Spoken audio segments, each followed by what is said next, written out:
সাবেক আইজিপি বেনজির আহমেদ এবং তার পরিবারবর্গের বিরুদ্ধে যে অনুসন্ধান কার্য চলছে তাতে আপনারা জানতে পেরেছেন যে 3 দফায় অনেকগুলি সম্পত্তি অপরাধলব্ধ সম্পত্তি বলে প্রাথমিকভাবে প্রতীয়মান হয়েছে, সেগুলো জব্দ হয়েছে, কিছু ব্যাংক অ্যাকাউন্টে জব্দ হয়েছে।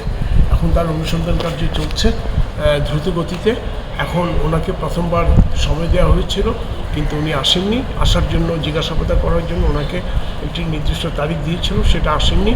ওনার পরিবার কেউ আসেননি, ওনারা সময় চেয়েছে। সময় চাওয়া তো 15 দিন সময় দেওয়া হয়েছে, উনি সময় না চেলেও 15 দিন সময় পাইতেন।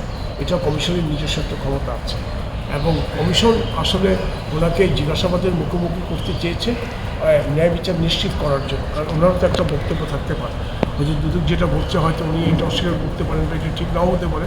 সেই জন্য ন্যায় বিচার নিশ্চিত করার জন্য ওনাকেও একটা সময় দেওয়া হয়েছে যে আপনি আসুন, আমাদের সঙ্গে বসুন, আপনার কথাগুলো বলুন। কিন্তু উনি আসেননি, উনি সময় চেয়েছেন। পরবর্তীতে ওনাকে আরও 15 দিন সময় দেওয়া হয়েছে, উনি এবং ওনার পরিবারবর্গকে, যা শেষ হবে আগামী রোববার এবং সোমবার, যথাক্রমে 23শে জুন এবং 24শে জুন 2024। এখন যদি আসলে তো ভালোই, আমরা আশা করছি, এখন আশাবাদী উনি আসবেন, জিজ্ঞাসাবাদের মুখোমুখি হবেন। যদি না আসেন তাহলে আইন তার নিজস্ব গতিতে চলবে। সময় বাড়ানো আমার জানা মতে আইন এবং বিধিমতে আর কোনো এখতিয়ার দুদকের নাই। কাজে আইন বিধিমতো ওনার অনুসন্ধান কার্য চলবে, একটা পর্যায়ে গিয়ে এটা শেষ হবে এবং পূর্ণাঙ্গ অনুসন্ধান কার্য শেষ হওয়ার পরে অনুসন্ধান রিপোর্টের ভিত্তিতে কমিশন সিদ্ধান্ত নেবে কী করবে।